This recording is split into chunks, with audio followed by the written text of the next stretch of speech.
Hi friends, നമസ്കാരം. ഇന്നത്തെ നമ്മുടെ സബ്ജക്റ്റ് എന്താണെന്ന് വെച്ചാൽ പല പുരുഷന്മാർക്കുള്ളൊരു പ്രശ്നമാണ്. ചിലവർക്ക് കണ്ടിന്യൂസ് ആയിട്ട് നിൽക്കും, ചിലർക്ക് ഇടയ്ക്ക് വന്നിട്ട് തനിയെ മാറിപ്പോവും, ചിലർക്ക് ട്രീറ്റ്മെൻറ്റ് വേണം, അങ്ങനെ പല ഇതാണ്. എന്ന് വെച്ചാൽ ടൈമിങ് കിട്ടുന്നില്ല. പ്രിമച്വർ ഇജാക്കുലേഷൻ അല്ലെങ്കിൽ ശീഘ്രസ്ഖലനം എന്ന് പറയും. അപ്പോൾ ഇത് പുരുഷന്മാരെ സംബന്ധിച്ചിടത്തോളം അത്ര വലിയൊരു പ്രോബ്ലമായിട്ട് പുരുഷന്മാർക്ക് ഒരുപക്ഷെ ചിലപ്പോൾ തോന്നണമെന്നില്ല. പക്ഷേ സ്ത്രീകളെ സംബന്ധിച്ചിടത്തോളം അത് വളരെ ബുദ്ധിമുട്ടുണ്ടാക്കുന്നൊരു കാര്യമാണ്. വളരെ ബുദ്ധിമുട്ടും പ്രയാസവും അസംതൃപ്തിയൊക്കെ ഉണ്ടാക്കുന്നൊരു കാര്യമാണ് സ്ത്രീകളെ സംബന്ധിച്ചിടത്തോളം. അപ്പോൾ ഇത് ശ്രമിച്ചാൽ തീർച്ചയായിട്ടും മാറ്റിയെടുക്കാവുന്നൊരവസ്ഥയാണ്. അതിനു മുമ്പ് എൻ്റെ ഈ ചാനൽ നിങ്ങൾ സബ്സ്ക്രൈബ് ചെയ്തിട്ടില്ലെങ്കിൽ ഒന്ന് സബ്സ്ക്രൈബ് ചെയ്യണം, ലൈക്ക് ചെയ്യണം, കൂട്ടുകാർക്കൊക്കെ ഒന്ന് ഷെയർ ചെയ്യണം കേട്ടോ. നമ്മൾ കുറേ സൈക്കോളജിക്കലായിട്ടുള്ള വീഡിയോ ഒക്കെ നമ്മൾ ഇതിനകത്ത് ഇടുന്നുണ്ട്. അതുകൊണ്ട് തീർച്ചയായിട്ടും സബ്സ്ക്രൈബ് ചെയ്ത് വെച്ചേക്കണം കേട്ടോ. അപ്പോൾ എനിക്ക് അടുത്തറിയാവുന്ന എൻ്റെ ഒരു കൂട്ടുകാരിയുടെ ഹസ്ബൻഡിന് ഇതുപോലൊരു പ്രശ്നം ഉണ്ടായിരുന്നു. അതുപോലെ എൻ്റെ ഒരു പേഷ്യൻറ്റിൻ്റെ ഹസ്ബൻഡിന് ഇതുപോലെ പ്രശ്നം ഉണ്ടായിരുന്നു. അപ്പം ഇവരിൽ നിന്നൊക്കെ കിട്ടുന്ന ഫീഡ്ബാക്ക് വെച്ച് നോക്കുമ്പോൾ വല്ലാത്ത ഒരു അസംതൃപ്തിയാണ് സ്ത്രീകൾക്ക് ഇതുകൊണ്ടുണ്ടാകുന്നത്. അപ്പോൾ എൻ്റെ ഈ ഫ്രണ്ടിനെ സംബന്ധിച്ചിടത്തോളം പുള്ളിക്കാരി ഇച്ചിരി ഓവർ സ്മാർട്ടായിട്ടുള്ളൊരു കക്ഷിയാണ്. ഹൈ പ്രൊഫൈലാണ്, നല്ല ഫാമിലിയാണ്, ഹസ്ബൻഡുമായിട്ടൊക്കെ നല്ല റിലേഷൻഷിപ്പാണ്. അപ്പോൾ ഈ ഒരു വിഷയം മാത്രമേ ഇവർ തമ്മിലുള്ളൂ. എന്ന് വെച്ചാൽ പുള്ളിക്കാരിക്ക് നല്ല ഷേപ്പുള്ള ബോഡിയൊക്കെയാണ്. അതുപോലെ തന്നെ ഹസ്ബൻഡിന് പുള്ളിക്കാരിയെ വലിയ ഇഷ്ടവുമാണ്, ഭയങ്കര സ്നേഹമാണ്. ഹസ്ബൻഡിന് പുള്ളിക്കാരിയോട് ഭയങ്കര കെയറിങ് ആണ്, ഭയങ്കര സ്നേഹമാണ്, എല്ലാം ഉണ്ട്. അപ്പോൾ അത്രയ്ക്ക് കെയറിങ്ങും സ്നേഹവും ഒക്കെ ഉള്ള ഒരാളെ വിട്ടിട്ട്, അതുപോലെ സാമ്പത്തികമായിട്ടൊക്കെ നല്ല മെച്ചമാണ്. അപ്പോൾ അങ്ങനെയുള്ള ഒരാളെ വിട്ടിട്ട് വേറൊരാളെക്കുറിച്ച് ചിന്തിക്കാനൊന്നും പറ്റിയൊരു സാഹചര്യമോ അറ്റ്മോസ്ഫിയറോ ഒന്നുമല്ല അവരുടെ വീട്ടിലെ. അപ്പം സെക്സിന് ഹസ്ബൻഡിനെ മാത്രമേ ആശ്രയിച്ച് പറ്റൂ, അതാണ് അവസ്ഥ. അപ്പോൾ ഇവർ തമ്മിലുള്ള വിഷയം എന്താണെന്ന് വെച്ചാൽ, ഈ പുള്ളിക്കാരിയെ സംബന്ധിച്ച് ബോഡി ഷേപ്പ്, നല്ല ബോഡി ഷേപ്പ് ഉണ്ട് കേട്ടോ.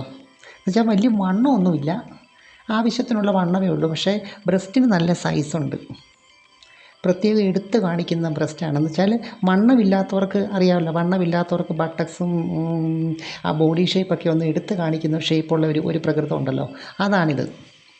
അപ്പം ജസ്റ്റ് ഹസ്ബൻഡും ഇവർ വൈഫുമായിട്ട് ഇവരങ്ങോട്ട് ചെയ്ത് തുടങ്ങി.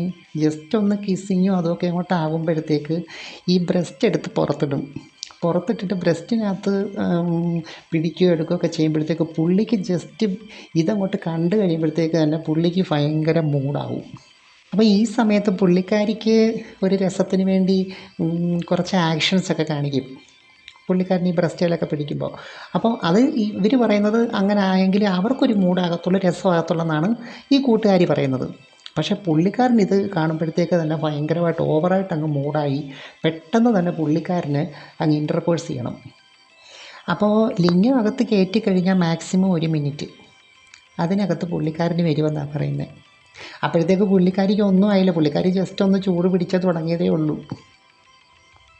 എന്നാൽ പുള്ളിക്കാരനൊരു ഫീൽ വേണ്ടാന്ന് കരുതി പുള്ളിക്കാരിയും ഒരു ഓർഗാസമൊക്കെ അങ്ങ് ആക്ട് ചെയ്യും.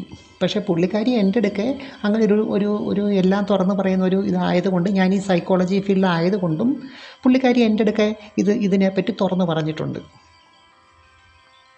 അപ്പോൾ ഇതിന് പരിഹാരമായിട്ട് പുള്ളിക്കാരി പറയുന്നത് വീഡിയോസ് കണ്ട് മാസ്റ്റർബേഷൻ ചെയ്യും. എന്നാലും ആ മാസ്റ്റർബേഷൻ ചെയ്യുന്ന ഒരവസ്ഥയെക്കാട്ടിലും പുള്ളിക്കാരിക്ക് ഇഷ്ടം ഈ ഇൻ്റർകോഴ്സ് തന്നെയാണെന്നാണ് പറയുന്നത്. ഇപ്പോൾ എല്ലാ സ്ത്രീകൾക്കും ഒരുപക്ഷെ മാസ്റ്റർബേഷൻ ഇൻട്രസ്റ്റിംഗ് ആകണമെന്നില്ല. എന്ന് വെച്ചാൽ അവർക്കൊരു പാർട്ട്ണർ വേണം, ഒരു പാർട്ട്ണർഷിപ്പോടെ ചെയ്യുന്നതായിരിക്കും അവർക്കൊരു രസം. എന്നാൽ മാസ്റ്റർബേഷൻ വളരെ ഇൻട്രസ്റ്റിംഗ് ആയിട്ട് ചെയ്യുന്ന ലേഡീസും ഉണ്ട്, വളരെ രസകരമായിട്ട് ആനന്ദകരമായിട്ട് എൻജോയ് ചെയ്യാൻ കഴിവുള്ളവരും ഉണ്ട്. അങ്ങനെ ഞാൻ ഈ കൂട്ടുകാരിക്ക് 3 ടെക്നിക്ക് പറഞ്ഞു കൊടുത്തു. ഹസ്ബൻഡിനോട് പറഞ്ഞ് ചെയ്യിപ്പിക്കാനായിട്ട് 3 ടെക്നിക്ക് പറഞ്ഞു കൊടുത്തു. അതിൽ ഒരു ടെക്നിക്ക് എന്താണെന്ന് വെച്ചാൽ, നമ്മൾ ഇൻ്റർകോഴ്സ് തുടങ്ങി അത് വരാറാകുന്നതിൻ്റെ ഒരു 10 സെക്കൻഡ് മുമ്പേ നമ്മൾ ലിംഗം പുറത്തെടുത്തിട്ട് അത് കൈകൊണ്ട് ചുരുട്ടി പിടിച്ച് തള്ളവിരൽ കൊണ്ട് അതിൻ്റെ മേലിൽ നന്നായിട്ട് പ്രസ് ചെയ്ത് കൊടുക്കണം. ഈ പ്രസ് ചെയ്ത് കൊടുക്കുന്നതിൻ്റെ ഒപ്പം തന്നെ നമ്മൾ ഡീപ്പായിട്ട് ശ്വാസം എടുത്തിട്ട് ജസ്റ്റ് ഒന്ന് ഹോൾഡ് ചെയ്തിട്ട് വായിക്കൂടെ മൂക്കിക്കൂടെ ശ്വാസം എടുത്തിട്ട് വായിക്കൂടെ ശക്തമായിട്ട് പുറത്തേക്ക് വിടണം. ഇതാണ് ഒന്നാമത്തെ സ്റ്റെപ്പ് എന്ന് പറയുന്നത്. ആദ്യം ചെയ്യേണ്ട ഇതാണ്. അപ്പം ഒരു കാരണവശാലും ഇജാക്കുലേഷൻ നടക്കത്തില്ല. എന്നുവെച്ചാൽ പിന്നെ അവിടെ നമ്മൾക്ക് ചലനങ്ങളില്ല. ഈ സമയത്ത് നമ്മൾ ബ്രസ്റ്റേ പിടിക്കുകയോ അല്ലെങ്കിൽ കിസ് ചെയ്യുകയോ അങ്ങനെയുള്ള കാര്യങ്ങളൊന്നും ചെയ്യരുത്. എല്ലാം നിർത്തി വെച്ചിട്ട് വേണം ഇത് ചെയ്യാൻ. അതുപോലെ തന്നെ ഈ പ്രിമച്വർ ഇജാക്കുലേഷൻ ഉള്ളവർ ഇത് ചെയ്യുന്ന സമയത്ത് മനസ്സ് വേറെ എവിടെയെങ്കിലും കേന്ദ്രീകരിക്കണം. എന്ന് വെച്ചാൽ സെക്സുമായിട്ട് ബന്ധമില്ലാത്ത വേറെ ഏതെങ്കിലും കാര്യത്തെക്കുറിച്ച് വേണം ആലോചിക്കാനും ചിന്തിക്കാനും.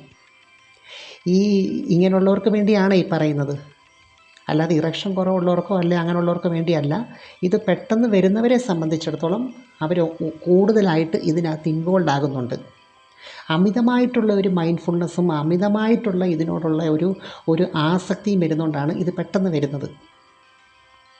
എന്ന് വെച്ചാൽ ബ്രെയിനിന് ഇതുമായിട്ട് ബന്ധപ്പെട്ട നെർവ്സിനൊക്കെ ഓവർ സ്റ്റിമുലേഷൻ ഉണ്ടാകുന്നു. അതുകൊണ്ടാണ് പെട്ടെന്ന് ഇത് വരുന്നത്. അത് തന്നെയല്ല, ആ ഇജാക്കുലേഷൻ സമയത്തുണ്ടാകുന്ന അനിർവചനീയമായ ഒരു സുഖമുണ്ടല്ലോ, അത് അനുഭവിക്കാനുള്ള ഒരു വെമ്പൽ, ഒരു തരം ആർത്തി, അതിനോടുള്ള ഒരു അമിതമായിട്ടുള്ള ഒരു ആസക്തി, ആ സമയത്ത് കിട്ടുന്ന ഒരനുഭൂതി, അതെത്രയും പെട്ടെന്ന് അങ്ങ് അനുഭവിക്കണം. അപ്പോൾ ആ മൈൻഡ് സെറ്റ് പൂർണ്ണമായിട്ട് നമ്മൾ മാറ്റിയെടുക്കണം ഇതുള്ളവർ. എന്നിട്ട് കുറേശ്ശെ രുചിച്ച് തിന്നാൻ നോക്കുക. ഇപ്പം നമുക്കൊരു ഐസ്ക്രീം കിട്ടി, നമുക്ക് പെട്ടെന്ന് അങ്ങ് ഒറ്റയടിക്ക് തിന്നുന്നതാണോ അതിൻ്റെ സുഖം എന്ന് പറയുന്നത്? അല്ലല്ലോ. അതിങ്ങനെ രുചിച്ച് തിന്നുന്നതല്ലേ. അത് ആ രീതി ഇതിനകത്ത് നമ്മൾ അഡോപ്റ്റ് ചെയ്യണം. അങ്ങനെ ചെറുതായിട്ട് രുചിച്ച് തിന്നുന്നതാണ് സ്ത്രീകൾക്ക് ഏറ്റവും അധികം ഇഷ്ടം. അപ്പോൾ രണ്ടാമത്തെ ട്രിക്ക് എന്ന് പറയുന്നത് ഇതാണ്. നമ്മുടെ മനസ്സ് സെക്സിൽ നിന്നും വിട്ട് വേറെ ഏതെങ്കിലും കാര്യത്തിലേക്ക്, സെക്സുമായിട്ട് യാതൊരു ബന്ധമില്ലാത്ത കാര്യത്തിൽ വേണം നമ്മുടെ മനസ്സ് പോകാൻ. നമ്മൾ ബോധപൂർവ്വം നമ്മുടെ മനസ്സിനെ അങ്ങനെ കൊണ്ടുവരുവാണ്. ഏതെങ്കിലും ആനിമൽസിനെ കുറിച്ചോ അല്ലെ വേറെ ഏതെങ്കിലും സാമ്പത്തികമായിട്ടുള്ള ഇടപാടിനെക്കുറിച്ചോ വേറെ എന്തെങ്കിലും കാര്യത്തെക്കുറിച്ച് നമ്മൾ ആ സമയത്ത് ചിന്തിച്ച് മനസ്സ് സെക്സ് കാര്യത്തിൽ നിന്ന് എടുക്കണം. അപ്പോൾ സ്വാഭാവികമായിട്ടും ആ ഹാർഡ് ഇറക്ഷൻ അങ്ങ് സ്റ്റോപ്പായിട്ട് ചെറിയൊരു ഇറക്ഷൻ ഒന്ന് കുറയും. അതുതന്നെയല്ല, ഞാൻ പറഞ്ഞല്ലോ നേരത്തെ ബ്രീത്ത് എടുക്കുന്ന കാര്യം. ആ ബ്രീത്ത് എടുക്കുമ്പോൾ ഓട്ടോമാറ്റിക്കായിട്ട് ബാലൻസ് ആവും. അപ്പോൾ ഇങ്ങനെ നമ്മുടെ തള്ളവിരൽ മേലിൽ അമർത്തിപ്പിടിച്ച് ഇങ്ങനെ ഡീപ്പായിട്ട് ബ്രീത്ത് എടുക്കുമ്പോൾ അത് ആ ഒരു പ്രക്രിയ ഇതിനിടയ്ക്ക് 1-2 പ്രാവശ്യമൊക്കെ ഒരു സമയത്ത് ചെയ്യാം. അങ്ങനെ നമുക്ക് സമയം കൂട്ടി കൊണ്ടുവരാൻ പറ്റും. അതുപോലെ തന്നെ ഈ ഒരു ടെക്നിക്ക് നമുക്ക് സ്വയംഭോഗം ചെയ്യുന്ന സമയത്ത്, മാസ്റ്റർബേഷൻ ചെയ്യുന്ന സമയത്തും പുരുഷന്മാർക്ക് പ്രാക്ടീസ് ചെയ്ത് എടുക്കാവുന്നതാണ്. അതുപോലെ അതിനകത്ത് മസാജ് ചെയ്യുന്ന സമയത്ത് ഇച്ചിരി ഓയിലൊക്കെ കൊണ്ട് വെളിച്ചെണ്ണയൊക്കെ കൊണ്ട് മസാജ് ചെയ്യുന്ന സമയത്തും അത് സ്വാഭാവികമായിട്ട് ഇറക്ഷൻ ഉണ്ടാകുമല്ലോ. മസാജ് ചെയ്യുമ്പോൾ ഇറക്ഷൻ ഉണ്ടാകുമ്പം നമുക്ക് ആ ഒരു മൂഡൊക്കെ വരുവാണെന്നുണ്ടെങ്കിൽ ജസ്റ്റ് ആ ഒരു 10 സെക്കൻഡ് മുമ്പേ, വരുന്നതിന് ഒരു 10 സെക്കൻഡ് മുമ്പേ അത് ഹോൾഡ് ചെയ്ത് പിടിച്ചിട്ട് നമ്മൾ ഈ ചിന്തകളെ മാറ്റുന്ന അതൊന്ന് പ്രാക്ടീസ് ചെയ്യണം. അപ്പോൾ സ്വാഭാവികമായിട്ടും നമുക്ക് എത്ര സമയം വേണേലും നമുക്ക് ലൈംഗികത ആസ്വദിക്കാൻ പറ്റും ഈ രീതി നമ്മൾ പ്രാക്ടീസ് ചെയ്തെടുത്താൽ. അപ്പോൾ അടുത്ത ഒരു കാര്യം ശ്രദ്ധിക്കേണ്ടതെന്ന് വെച്ചാൽ, പുരുഷനെ സംബന്ധിച്ചിടത്തോളം ഇത് ചെയ്യുന്ന സമയത്ത്, സെക്സ് ചെയ്യുന്ന സമയത്ത് ഒരു കംഫർട്ടബിൾ പൊസിഷൻ ഉണ്ടാക്കിയെടുക്കാൻ നോക്കണം. പ്രത്യേകിച്ച് ഈ പ്രിമച്വർ ഇജാക്കുലേഷൻ ഉള്ളവർ അധികം ടെൻഷൻ അടിക്കരുത്, സ്ട്രെസ് ആവരുത്. അതുപോലെ തന്നെ നെർവിന് ഒരുപാട് സ്ട്രെയിൻ കൊടുക്കുന്ന രീതിയിലുള്ള പൊസിഷൻസ് മാറ്റിയിട്ട് വളരെ കംഫർട്ടബിളായിട്ടുള്ളൊരു പൊസിഷനിൽ നിന്നുകൊണ്ട് ചെയ്തിട്ട് ആ സമയത്ത് നമുക്കന്നേരം പാർട്ട്ണറൊന്നും അറിയാതെ പോലും നമുക്ക് ബ്രീത്ത് എടുത്ത് റിലാക്സ് ചെയ്യാൻ പറ്റും. അപ്പോൾ ആരോഗ്യമുള്ളൊരു പുരുഷ ലിംഗത്തിൻ്റെ ലക്ഷണം എന്താണ്? ലിംഗം ആവശ്യത്തിന് ഇറക്ഷനായിരിക്കുകയും വേണം, എന്നാൽ പെട്ടെന്ന് ഇജാക്കുലേഷൻ സംഭവിക്കുകയും ചെയ്യരുത്. പിന്നെ ഒരു കാര്യമുണ്ട് കേട്ടോ, ഈ പ്രിമച്വർ ഇജാക്കുലേഷൻ അല്ലെങ്കിൽ നമുക്ക് ഈ ശീഘ്രസ്ഖലനം എന്നൊക്കെ പറയുമ്പോൾ, ഈ ടൈമിംഗ് എന്നൊക്കെ പറയുമ്പോൾ അതിന് നമ്മൾ ഈ വീഡിയോയിൽ കാണുന്ന അത്ര ഒരുപാടങ്ങ് സമയം, അമിതമായിട്ടുള്ള സമയം അങ്ങനെയൊന്നുമില്ല. അതും നമ്മൾ തെറ്റിദ്ധരിക്കരുത്. ഒരു ആവറേജ് സമയം, 2 കൂട്ടർക്കും നമുക്ക് ഇതാകുന്ന രീതിയിലുള്ള ഒരു ആവറേജ് സമയം ഉണ്ടല്ലോ, ഒരു ന്യായമായ സമയമുണ്ടല്ലോ, അത് മതി. എന്നുവെച്ചാൽ ഞാൻ പറഞ്ഞു വരുന്നത്, ഫോർപ്ലേ കൂടെ സ്ത്രീകളെ നന്നായിട്ട് മൂഡാക്കിയിട്ടാണ് നമ്മൾ ഇൻ്റർകോഴ്സ് ചെയ്യുന്നതെങ്കിൽ ഒരുപാട് സമയം ഇപ്പം നമ്മൾ ഒത്തിരി സമയമൊന്നും ഇങ്ങനെ കയറ്റി വെച്ച് അടിച്ചില്ലെങ്കിൽ പോലും അതൊരു രസകരമായിട്ടുള്ള ഒരു അനുഭവമായിട്ട് നമുക്ക് മാറ്റിയെടുക്കാൻ പറ്റും. അതുപോലെ പ്രിമച്വർ ഇജാക്കുലേഷനെ കൺട്രോൾ ചെയ്യാനുള്ള മറ്റൊരു നല്ലൊരു മാർഗ്ഗം എന്താണെന്ന് വെച്ചാൽ നമ്മുടെ ലോവർ അബ്ഡോമൻ ഭാഗത്ത് അടിവയറ് ഭാഗത്തുള്ള മസിൽസിനെ, അതുപോലെ തന്നെ പെൽവിക് ഫ്ലോർ മസിൽസിനെയൊക്കെ ശക്തിപ്പെടുത്തുന്ന രീതിയിലുള്ള വ്യായാമങ്ങൾ എന്ന് വെച്ചാൽ അരഭാഗത്തെ കേന്ദ്രീകരിച്ചുകൊണ്ടുള്ള എക്സർസൈസുകളുണ്ടല്ലോ, യോഗ എക്സർസൈസുകൾ, അങ്ങനെയൊക്കെയുള്ള കാര്യങ്ങൾ നമ്മൾ ഡെയിലി ചെയ്യുവാണെങ്കിൽ നമ്മുടെ ആ ഒരു നെർവസ് സിസ്റ്റത്തിനും അതുമായിട്ട് ബന്ധപ്പെട്ടിട്ടുള്ള അവയവങ്ങൾക്കെല്ലാം തന്നെ നല്ല അതിൻ്റെ മസിൽസിന്, പ്രത്യേകിച്ച് പെൽവിക് ഫ്ലോർ മസിൽസിനൊക്കെ കൂടുതൽ ശക്തമാവുകയും നമ്മൾ പിടിക്കുന്നിടത്ത് നിൽക്കുന്ന ഒരു രീതി ഉണ്ടാവുകയും ചെയ്യും. ഇറക്ഷനൊക്കെ നമുക്ക് സ്വാഭാവികമായിട്ട് കൺട്രോൾ ചെയ്യാൻ പറ്റും. അപ്പം ഞാൻ ഈ പറഞ്ഞ കാര്യങ്ങളെല്ലാം ഒരു മാസം ഒന്ന് ചെയ്ത് കഴിഞ്ഞാൽ തീർച്ചയായിട്ടും ഈ പ്രോബ്ലം മാറ്റിയെടുക്കാൻ പറ്റും. കാരണം ഞാനിതിവിടെ പറയാൻ കാരണം എൻ്റെ ആ കൂട്ടുകാരിയുടെ പ്രശ്നമുണ്ടല്ലോ, ഹസ്ബൻഡിൻ്റെ, അവരുടെ ഒരു 80% ആ പ്രോബ്ലം മാറി. 80% മാറിയിട്ടുണ്ട്. അതുകൊണ്ടാണ് ഞാൻ ഈ വീഡിയോ ഇപ്പോൾ ഇടാൻ തന്നെ കാരണം. നല്ല മാറ്റം ഉണ്ടായിരുന്നു അവർക്ക്. പക്ഷേ നമ്മൾ പറഞ്ഞ പോലെ തന്നെ കറക്റ്റായിട്ടത് ചെയ്തു. അതുകൊണ്ട് അവർക്ക് നല്ലൊരു റിസൾട്ട് കിട്ടി. അപ്പോൾ ഈ വീഡിയോ ഇഷ്ടമായെങ്കിൽ തീർച്ചയായിട്ടും നിങ്ങൾ ലൈക്ക് ചെയ്യണം, സബ്സ്ക്രൈബ് ചെയ്യണം, പിന്നെ നമുക്ക് അയച്ചു കൊടുക്കാൻ പറ്റുന്ന കൂട്ടുകാർക്കൊക്കെ ഒന്ന് സെൻഡ് ചെയ്യണം. Thanks for watching. See you next time. By.